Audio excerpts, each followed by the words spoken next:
चाल जी, आज देश भर में जो है स्वतंत्रता दिवस का जो अवसर मनाया जा रहा है, क्या कहना चाहेंगे और क्या संदेश देना चाहेंगे मानवता के लिए आप? सबसे पहले तो मैं 77वें स्वतंत्रता दिवस पर अपने देशवासियों को शुभकामनाएं देती हूँ।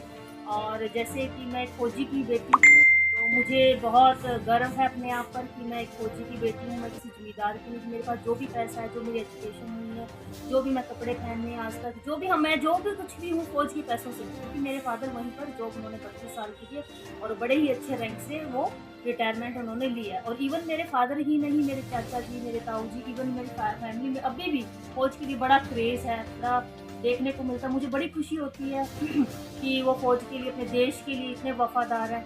तो सबसे यही है कि मैं एक ब्लेस्ड फैमिली से हूँ, आर्मी की तरफ से। दूसरा ये है कि मैं एक प्रोफेसर हूँ डीएवी पीजी कॉलेज में, जिसमें प्रोफेसर हूँ साइकोलॉजी की। तो हम अपने कॉलेज में ये बड़े अच्छे से स्वतंत्रता दिवस को हर साल सेलिब्रेट करते हैं।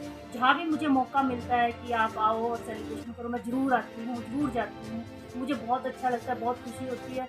और देश सेवा की और देश भावना की, देखो मैंने मतलब तिरंगे की चूड़ियाँ डाली हुई हैं अपनी तरफ से, मुझे अच्छा लगता है। तो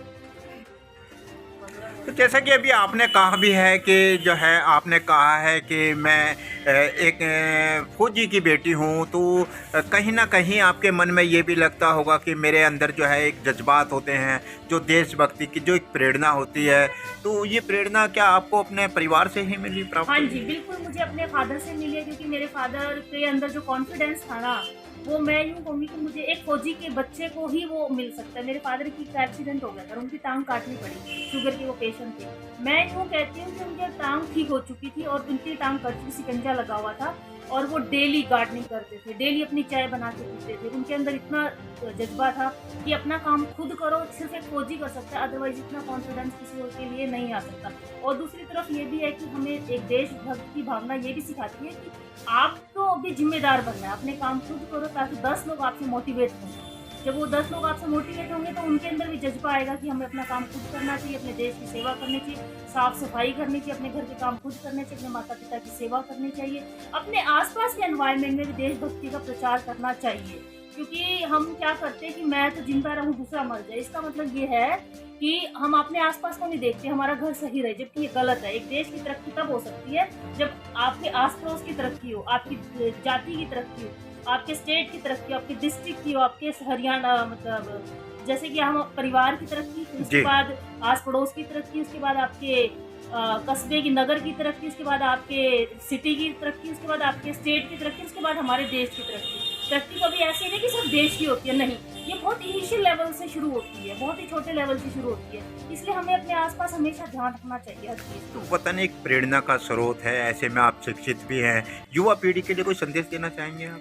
युवा पीढ़ी को मैं ये कहना चाहूँगी कि उनको भी देशभक्ति की भावना से ओतप्रोत रहना चाहिए और अपने देश के लिए जोश से नहीं, होश में काम करना चाहिए। आजकल के बच्चे क्या करते हैं, एक दिन तो नारे खूब लगाते हैं, मेरा भारत महान, मैं ये कर दूंगा, मैं वो कर दूंगा, मैं जान दे दूंगा। जान देने की जरूरत नहीं है, आपको दिल और दिमाग से काम करना चाहिए।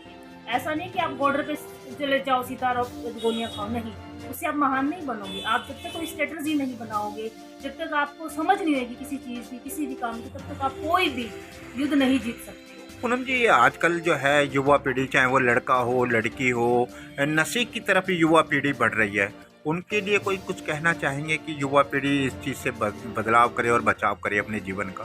हाँ, क्योंकि नशा जीवन एक बहुत बड़ी बीमारी हो चुका है और इसको हमारे युवा ने को घेर रखा है नशे में। लेकिन नशा कहाँ से आया, क्यों आया? सबसे पहले तो मैं यही कहूँगी कि हमारी गवर्नमेंट को ऐसे उत्पाद जो बिकते हैं उनको बंद करना चाहिए, लेकिन वो नहीं बंद कर सकती क्योंकि बड़ी बड़ी फैक्ट्रीज है, बड़े बड़े बिजनेसमैन है, जो उनसे पैसा हमें गवर्नमेंट हमारे से ही लेती है। तो मुझे लगता है कि जब तक आप बड़े लेवल पे उसको बंद नहीं करोगे, नीचे लेवल पे कैसे करोगे? आप कितनी काउंसलिंग करोगे? क्योंकि चीज़ मिलेगी ही नहीं, वो खाएगा कहाँ से? धन्यवाद।